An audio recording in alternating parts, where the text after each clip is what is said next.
Okay guys, 4 का 69। इस सवाल में क्या कह रहे हैं हमें कि हमारे जो तीन बार्स हैं ये तीनों अलग अलग मटेरियल से बने हुए हैं। इसका मतलब कि हम इन तीनों की कंपैटिबिलिटी लेंगे। अब देखते हैं क्या हो रहा है।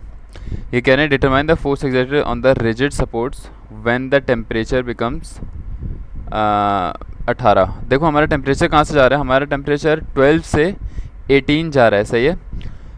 इसका मतलब हमारा टेम्परेचर इंक्रीज़ हो रहा है और इंक्रीज़ का मतलब कि ये एक्सपेंड होगा। एक्सपेंड होने की वजह से ये तीनों बढ़ेंगे, सही है। तो जो देखो दोनों साइड्स हमारी रिजिड हैं, मैंने बताया था जब दोनों रिजिड हो टोटल डेल्टा एल ज़ीरो होगा। तो वैसे हमारी कंपेटिबिलिटी बनेगी delta L is equal to delta T, मतलब change in length in case one expansion में, और रिजिड वॉल की वजह से जो रिएक्शन फोर्स लगेगी वो इस डायरेक्शन एक्सपेंशन यहाँ होगी। अगर फ़र्ज़ करो मैं लेफ़्ट टू राइट बन गया, सही है, मैं यहाँ नहीं कर रहा, मैं एक ये वाली साइड उड़ाऊँगा, सही है। तो मेरी अगर एक्सपेंशन इस साइड पे हो रही है तो मेरी रिएक्शन फोर्स इस साइड पे लगेगी, तो नेगेटिव में लगेगी। डेल्टा रिएक्शन फोर्स कह देते हैं आप इसको, सही है।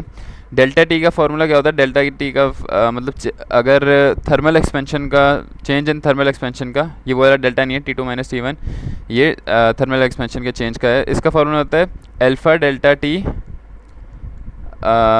एक्स या एल लेंथ, ये इसका फार्मूला होता है alpha delta T L.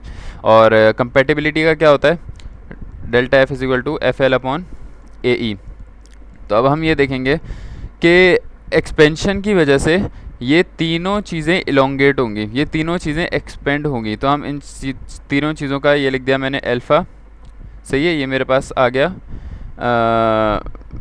Alpha, और इनकी लेंथ डेल्टा टी हमने क्या किया है, मैं देखता हूँ, रुको। ओके, तो चेंज इन लेंथ हमारा क्या होगा दोनों का, 18 माइनस 12 इज इक्वल टू 6, सही है। फाइनल 18 है, इनिशियल 12 है, तो 18 माइनस 12 6 हो गया। तो क्या हो गया, अल्फ़ा डेल्टा टी ये आ गया, और आपकी लेंथ कितनी है पहले वाले की 300, सही है, प्लस 21 क्या चीज़ है, अल्फ़ा है। देखो सबके लिए अलग अलग अल्फ़ा है, क्योंकि ये स्टील है, ये ब्रास है, कॉपर है, सबका यहाँ पे फोर्स इलास्टिक मॉड्यूलस भी गिवन है, अल्फ़ा भी गिवन है, एरिया भी गिवन है, लेंथ भी गिवन है। सिर्फ फोर्स जो आपने निकालनी है वो आपने निकालनी है, सही है, जो इन सब पे लगेगी।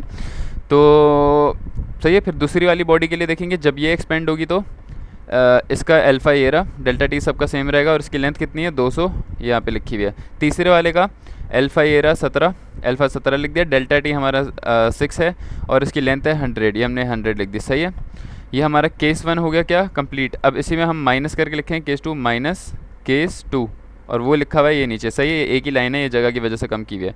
तो माइनस क्योंकि बाहर था तो सब में हमने माइनस लिख दिया, वरना हम ऐसा करते हैं माइनस बाहर लेते हैं और सबको ऐड करते हैं, फिर एंड में माइनस लगाते हैं आसानी के लिए। अब क्या होगा कि थर्मल एक्सपेंशन की वजह से दीवारों पे फोर्स लगेगी, और दीवार भी उसके लिए रिएक्शन फोर्स जनरेट करेगी, और रिएक्शन फोर्स जो होगी वो किस साइड पे होगी, हमारी रिएक्शन फोर्स यहाँ लगेगी, सही है।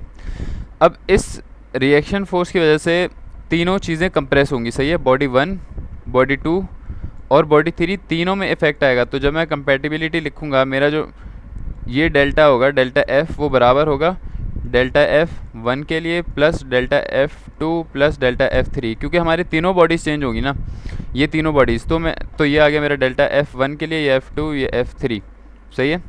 एफ 1 मैंने सिर्फ केस बॉडी लिखी है, फोर्स तीनों पे एक ही लगेगी, सही है, तीनों पे एक फोर्स लग रही है। 1 2 3 केसेज हैं हमारे, और केसेज नहीं बॉडी हैं। तो यहाँ पे फोर्स आ गया, पहले वाले की लेंथ 300 लगा दी, यहाँ पे डाया आ गया 200 और इलास्टिक मॉड्यूलस आ गया, सही है। अगले वाले के लिए एफ़ लेंथ इसकी 200 और बाकी सामान इसका, और तीसरे वाले के लिए भी एफ़ लेंथ इसकी 100 आ गई, और बाकी सारी चीज़ें आ गई। यहाँ से हमारे पास फोर्स आ गई, और ये हमारे पास आंसर आ गया। डायग्राम अगर आपने देखनी है तो यहाँ बनी हुई है, ये रही डायग्राम, समझा देता हूँ। एक्सपेंड हुई तो ये देखो यहाँ पे डेल्टा टी जनरेट हुआ, और इसके बदले में रिएक्शन लगेगी, तो यहाँ पर भी चेंज इन लेंथ हो जाएगा। तो बस ये सवाल इतना ही है।